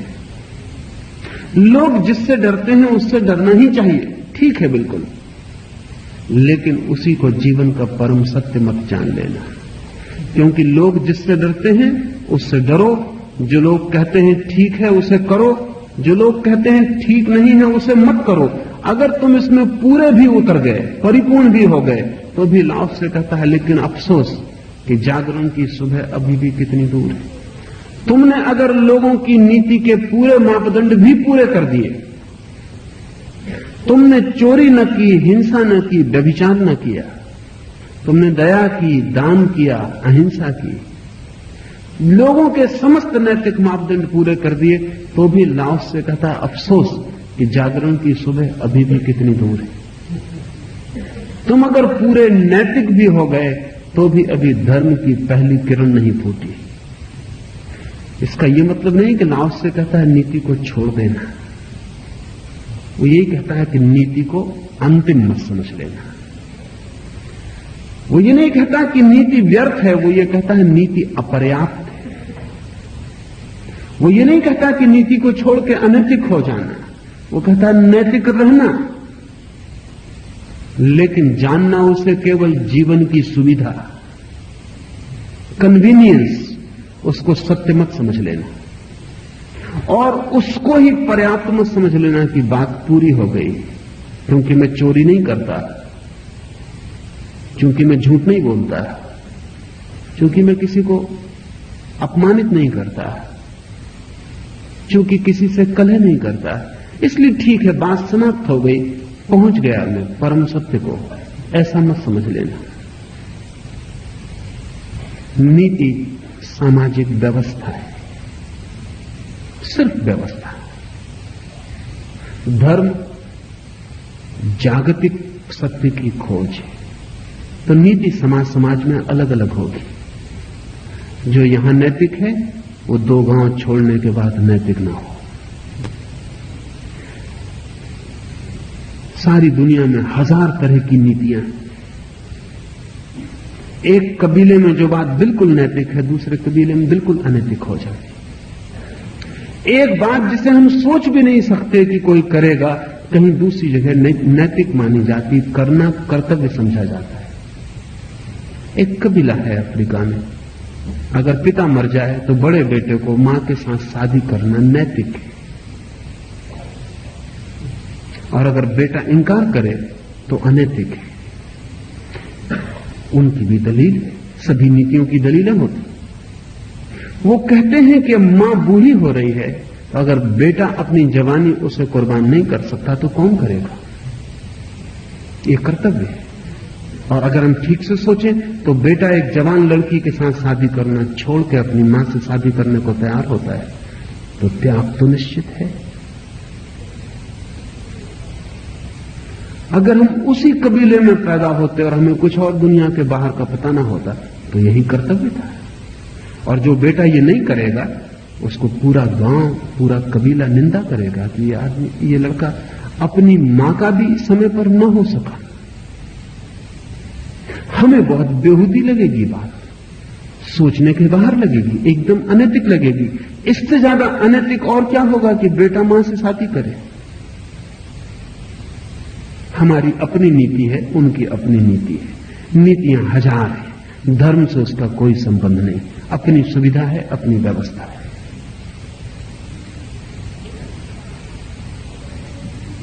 नैतिकता अगर कोई पूरी भी निभा ले तो भी उस सत्य की तरफ यात्रा शुरू नहीं होती जिसकी तलाश है। हां, समाज के साथ एक एडजस्टमेंट, समाज के साथ एक समायोजन हो जाता है। अनैतिक आदमी को समाज के साथ तकलीफ होती है, बेचैनी होती है, क्योंकि पूरा समाज उसके खिलाफ पड़ता है। वो क्या कर रहा है, ठीक है या गलत है, इसका बहुत मूल्य नहीं है, लेकिन असमायोजन होता है, मेल एडजस्टमेंट हो जाता है, असुविधा होती है, कष्ट होता है। समाज उसको दंड भी देगा, क्योंकि जो आदमी समाज की व्यवस्था के प्रतिकूल चलेगा वो आदमी खतरनाक है समाज के लिए। अगर ऐसे लोगों को चलने दिया जाए तो समाज की सारी व्यवस्था जीर्ण हो जाएगी, तो उसे दंड देना जरूरी है। जो समाज की मानकर चलेगा, समाज उसको आदर देगा, स्वभावतः उसको पुरस्कार देगा, लेकिन इससे धर्म का कोई संबंध नहीं। लाओस से कहता है, लोग जिससे डरते हैं उससे डरना ही चाहिए, नैतिक होना ठीक है। लेकिन अफसोस की जागरण की सुबह अभी भी कितनी दूर है, और अगर तुम पूरे नैतिक भी हो गए तो भी जागरण की सुबह बहुत दूर है। जागरण की सुबह किसे मिलती है? लाओस से दूसरे हिस्से में कहता है, दुनिया के लोग मजे कर रहे हैं, मानो वे यज्ञ के भोज में शरीक हो, मानो वे बसंत ऋतु में खुली छत पर खड़े हों। मैं अकेला ही शांत और सौम्य हूं, जैसे मुझे कोई काम ही ना हो। मैं उस नवजात शिशु जैसा हूं जो अभी मुस्का भी नहीं सकता, या वह बंजारा हूं जिसका कोई घर ना हो। धार्मिक आदमी को ऐसा प्रतीत होगा। दुनिया के लोग मजे कर रहे हैं, ये व्यंग है गहरा। लाओस से तीखे व्यंग कर सकता है, वो कह रहा है दुनिया के लोग मजे कर रहे हैं, दुनिया के लोग जिसे मजा समझते हैं वो कर रहे हैं, एक अकेला मैं ही अभागा हूं कि मजे के बाहर पड़ गया हूं। वे सब ऐसे प्रतीत होते हैं जैसे किसी उत्सव के भोज में सम्मिलित हुए हैं। प्रतिपल भोज चल रहा है, उत्सव चल रहा है। ऐसा लगता है कि वसंत की ऋतु है और वे सब खुली छत पर आनंदित हैं, उन पर वसंत बरस रहा है। मैं अकेला ही शांत और सोम, जैसे मुझे कोई काम ही ना हो। इस बड़े व्यापार में, इस बड़े उत्सव में, इस बड़े जगत में जहां सब तरफ मौज और मजा चल रहा है, एक मैं बेकाम मालूम पड़ता हूं। अंग्रेजी के शब्द बहुत कीमती हैं। I alone am mild like one unemployed, like a newborn babe that cannot yet smile, unattached, like one without a home.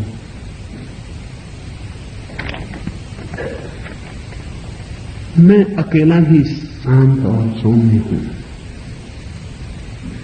न तो इस मजे में मुझे कुछ मजा मालूम होता, न इस उत्सव में मुझे कोई उत्सव दिखाई पड़ता है। और अगर यही लोगों का एकमात्र व्यवसाय है तो मैं अनएम्प्लॉयड हूं। अगर ये मजा करना, ये मौज, ये उत्सव ही अगर एकमात्र धंधा है तो मैं बिल्कुल बिना धंधे के हूं, मेरे पास कोई धंधा नहीं। जिसे लोग मजा कह रहे हैं, मौज कह रहे हैं, वो लाओ त्से को उनकी समस्त पीड़ाओं का, उनके दुखों का आधार लाओ से देखेगा तो आपके सब सुख और आपके सब दुख उससे जुड़े हुए दिखाई पड़ते हैं, आपको दिखाई नहीं पड़ते। आप समझते हैं सुख अलग बात है, दुख अलग बात है। आप समझते हैं सुख इकट्ठा कर लो और दुख को फेंक दो काट के। लाओ से जब देखता है तो वो देखता है तुम जब सुख को इकट्ठा करते हो तब तुम्हें पता नहीं कि तुम अपने दुख इकट्ठे कर रहे हो, और जब तुम मजा कर रहे हो तभी तुम्हारी उदासी सघन होती जा रही है।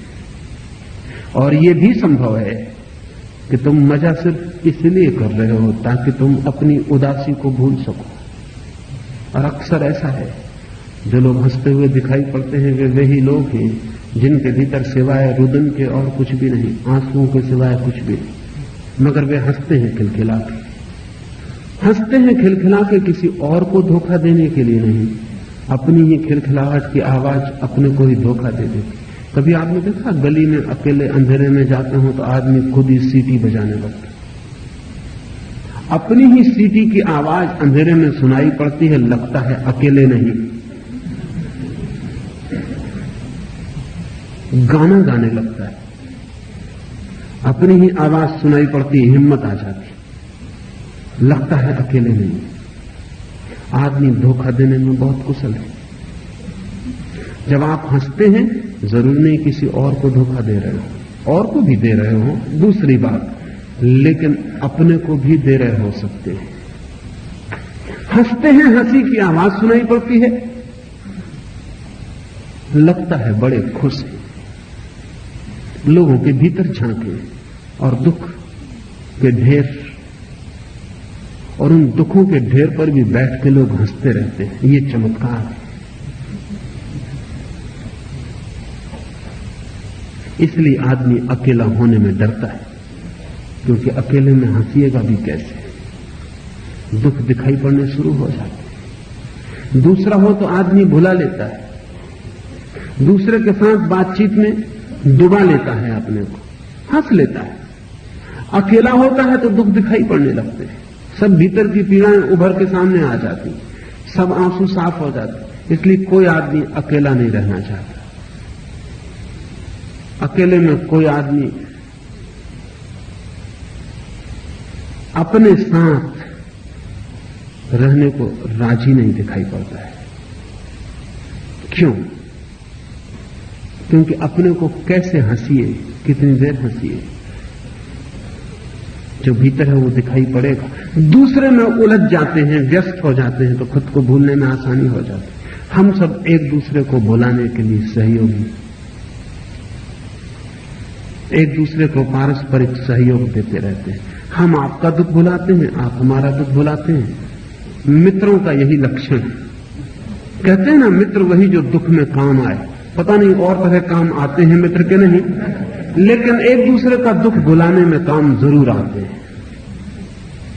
लाओस से कहता है दुनिया के लोग मजा कर रहे हैं, मानो किसी यज्ञ के भोज में शरीक हुए हों, या समझो कि वसंत उनके ऊपर ही बरस रहा हो। एक अकेला मैं चुपचाप खड़ा हूं, एक अकेला मैं ही सौम्य मालूम पड़ता हूं। न कोई मजा मुझे दिखाई पड़ता है, न कोई उत्सव मेरी समझ में आता है। एक अकेला मैं ही दूर पड़ गया हूं, भीड़ के बाहर पड़ गया हूं, अजनबी हूं। लगता है जैसे बेकार हूं। और ऐसा लाओसे को लगता हो ऐसा नहीं, दूसरे लोग भी ऐसे लोगों से आके कहते हैं कि क्या जीवन बेकार गंवा रहे हैं।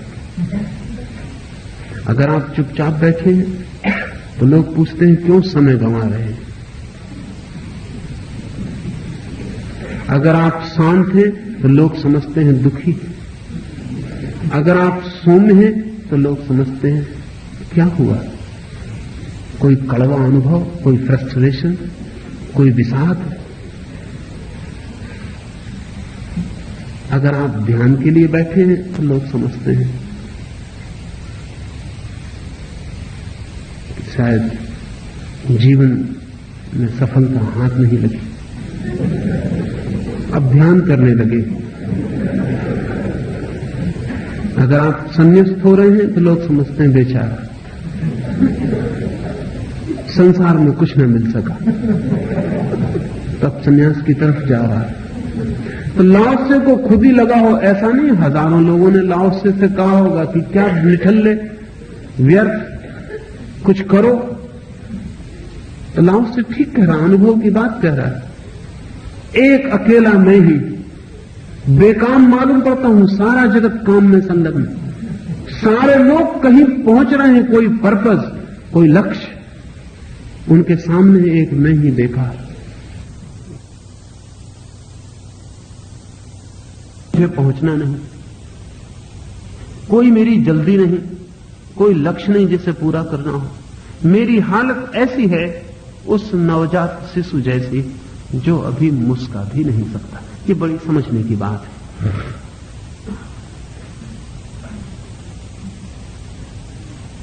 बच्चा तभी मुस्कुराना सीखता है जब, मनस्विद इस पर काफी काम करते हैं, जब बच्चा मां को धोखा देना शुरू करता है। उसी दिन से बच्चे में पॉलिटिशियन पैदा हो गया। जब बच्चा मुस्कुराता, बच्चे के पास कुछ देने को नहीं है, कुछ देने को नहीं है, सब कुछ उसे लेना ही लेना है। मां का दूध भी लेना है, मां का प्रेम भी लेना है, मां की गर्मी भी लेनी है, सब कुछ लेना ही लेना। उस पास देने को कुछ भी नहीं है, उस पास कोई सिक्का नहीं जो मां को दे सके। थोड़े ही दिन में बच्चा खोज लेता है तो उसके चेहरे का खिंच जाना, मुस्का जाना मां के लिए आह्लाद से भर देता है। एक चीज उसके पास मिल गई, वो दे सकता है, अब वो मां को दे सकता है। अब लेन देन शुरू हुआ, अब वो मां को देख के मुस्का देगा और मां आनंदित है। पॉलिटिशियन पैदा हुआ, बच्चे ने राजनीति शुरू की। बच्चे को मुस्काने का भी और कोई अर्थ नहीं है, सिर्फ मां को परसुएट करता है। समझ गया है कि जब मुस्काता है तो मां प्रसन्न होती, मां प्रसन्न होती तो देती है। इसलिए बच्चा जब नाराज हो तो मां लाख उपाय करे, मुस्काएगा नहीं, अपनी मुस्कान को रोकेगा,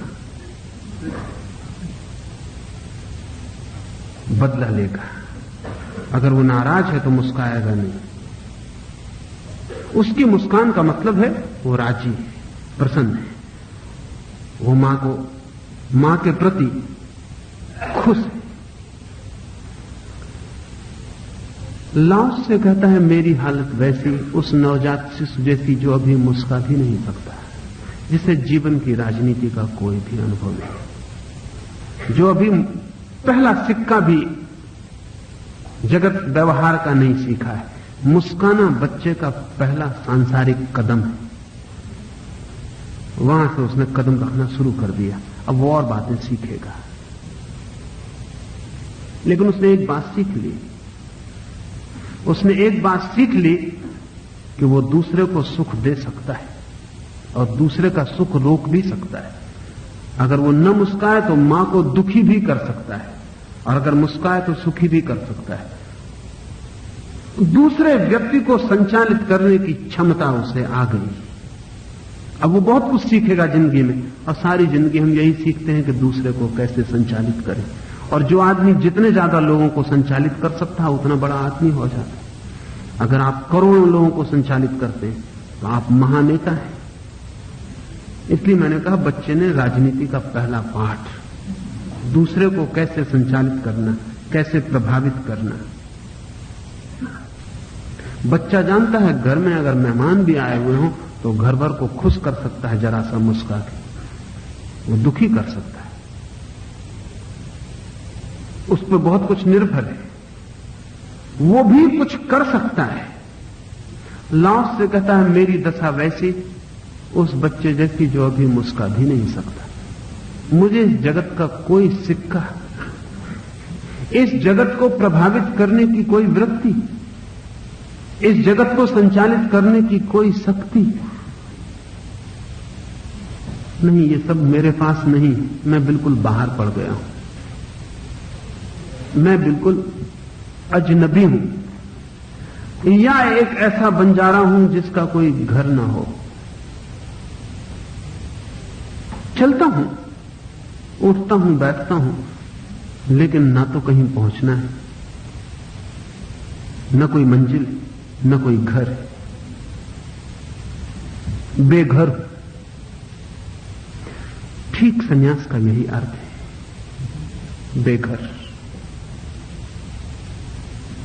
जिसका कोई घर नहीं। इसका यह मतलब नहीं है कि जो घर छोड़ के भाग गया। जिसका घर हो वो छोड़ के भाग भी सकता है, जिसका घर न हो वो छोड़ के भी कहां भाग जाएगा। बेघर एक आंतरिक दशा है, होमलेसनेस एक आंतरिक दशा है। लेकिन हम हर दशा को धोखा करने के लिए इंतजाम कर लेते। एक घर है, उसे मैं मानता हूं मेरा घर है, वो मान्यता ही गलत है। फिर मैं दूसरी मान्यता खड़ी करता हूं कि अब मैं इस घर का त्याग करता हूं। फिर मैं जाके प्रचार करता हूं कि मैंने घर का त्याग कर दिया। वो घर पहली बात कभी मेरा था ही नहीं। लाओस से कहता है मैं एक बंजारा हूं जिसका कोई घर नहीं। ये थोड़ा समझने जैसा है, क्योंकि लाओस से सन्यासी भी नहीं। लाओस ने कभी कोई सन्यास नहीं लिया। लाओस ने कभी कोई सन्यास की घोषणा नहीं की। लाओस ने कभी कुछ त्यागा नहीं, छोड़ा नहीं।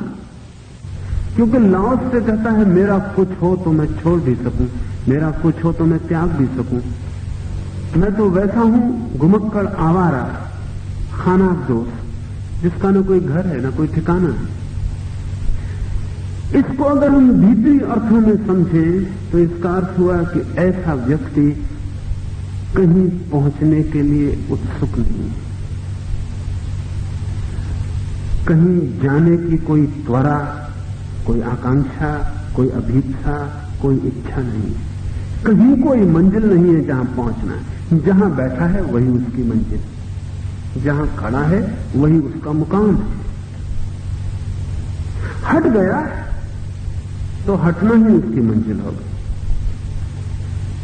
ऐसा व्यक्ति प्रतिपल सिद्धावस्था में, ऐसे व्यक्ति को साधक होने का सवाल ही नहीं।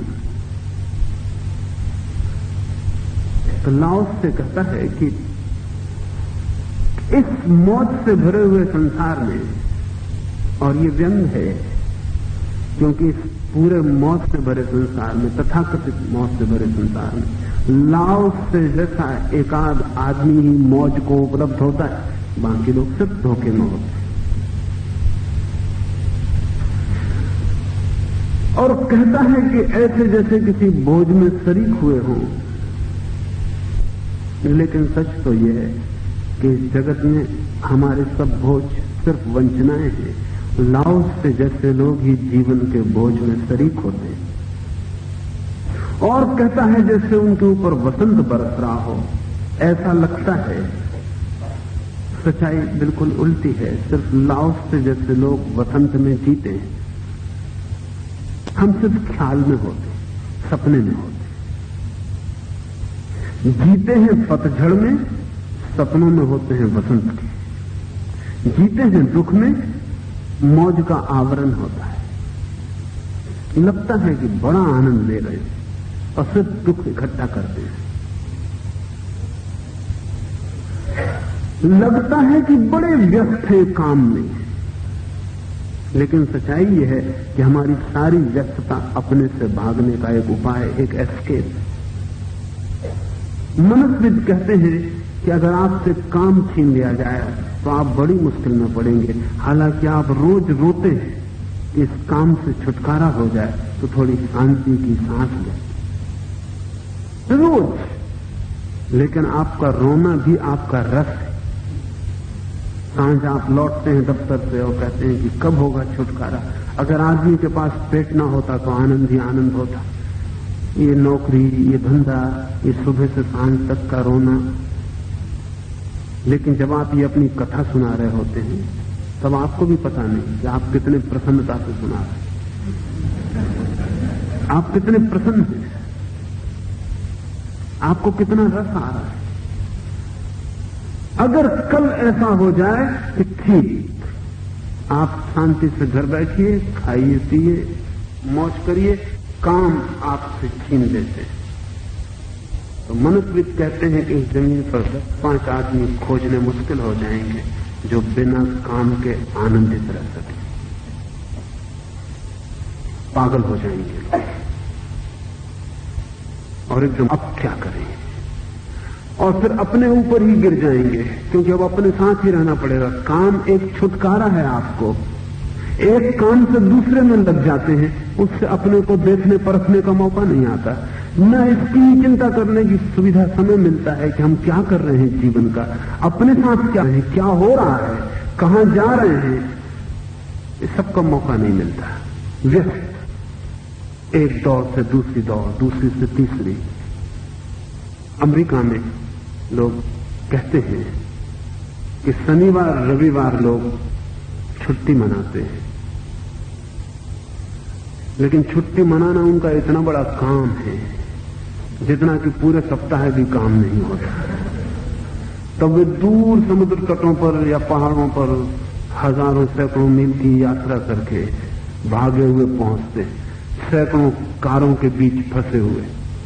जिनसे वो भाग के जा रहे हैं वो सब उनके साथ भागे जा रहे हैं। पूरी बस्ती बीच पे पहुंच गई, सब उपद्रव वहां खड़ा हो गया।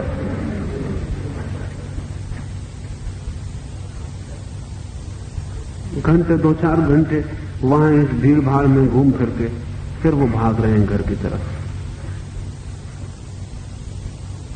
छुट्टी के दिन भी आदमी छुट्टी नहीं मना सकता, बड़ा कठिन है। छुट्टी मनाना बड़ा कठिन है, बड़ा कठिन काम है। तो छुट्टी के दिन भी आप तरकीबें खोज लेते हैं छुट्टी को मारने की, काटने की। तरकीब है, काम कोई खोज लेंगे, उसमें उलझ जाएंगे। अमेरिका में वो कहते हैं कि 2 दिन लोग छुट्टी मनाते, फिर छुट्टी से इतना थक जाते कि 2 दिन आराम करते हैं, फिर 2 दिन नई छुट्टी कहां मनानी इसका चिंतन विचार करते हैं, फिर 2 दिन छुट्टी मनाते हैं, और ऐसा उनका सिलसिला चलता रहता है। फुर्सत आपको हो, आज अमेरिका में सर्वाधिक फुर्सत है, लेकिन सबसे कम समय लोगों के पास। उल्टा मालूम पड़ता है।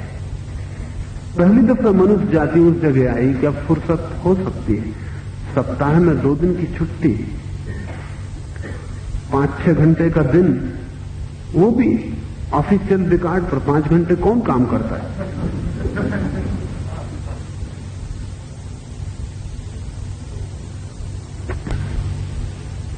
दिन में सुविधा, समय, और फिर भी अमेरिका में सबसे कम समय आदमी के पास। एक क्षण खड़े होकर देखने का समय नहीं कि वो कहीं खड़े होकर एक क्षण देख ले।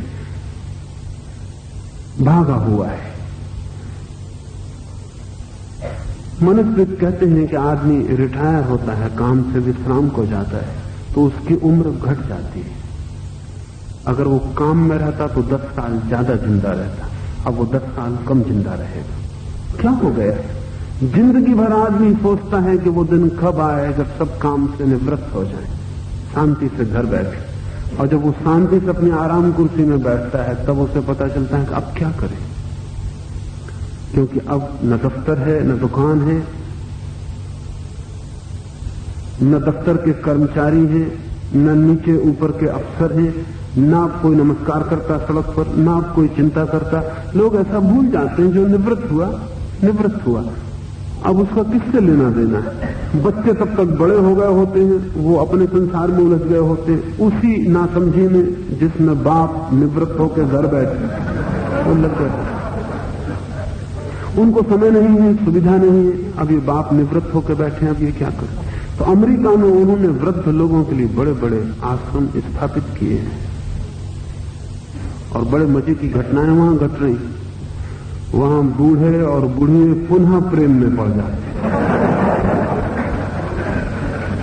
वृद्ध आश्रम क्या करेंगे वहां?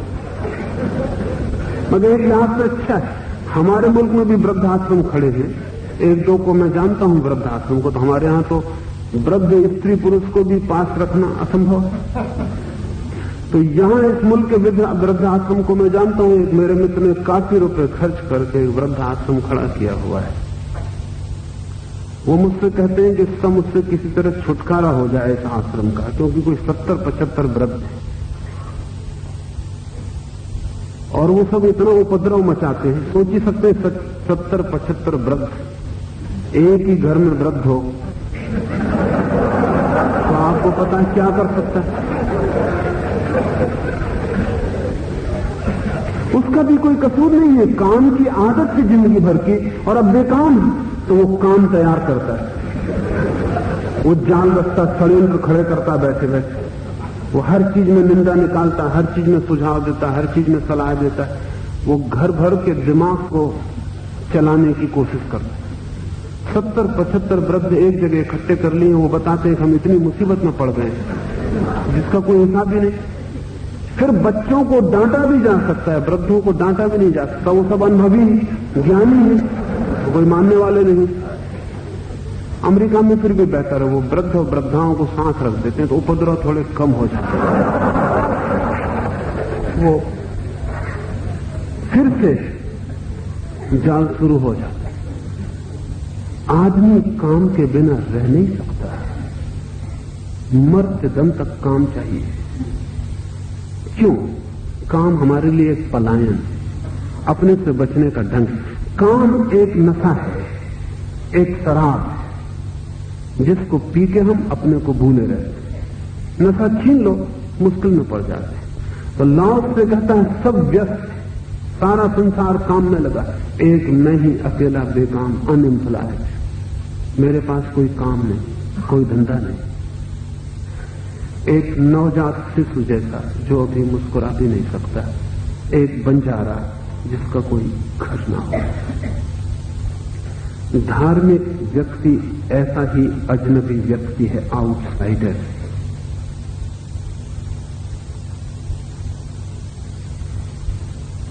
आज इतना ही, फिर कल हम बात करें। रुके 5 मिनट कीर्तन, उसके बाद चलें। For more information you can contact us knowledgeme.com. अधिक जानकारी के लिए आप हमें संपर्क कर सकते हैं knowledgeme.com पर। आभार।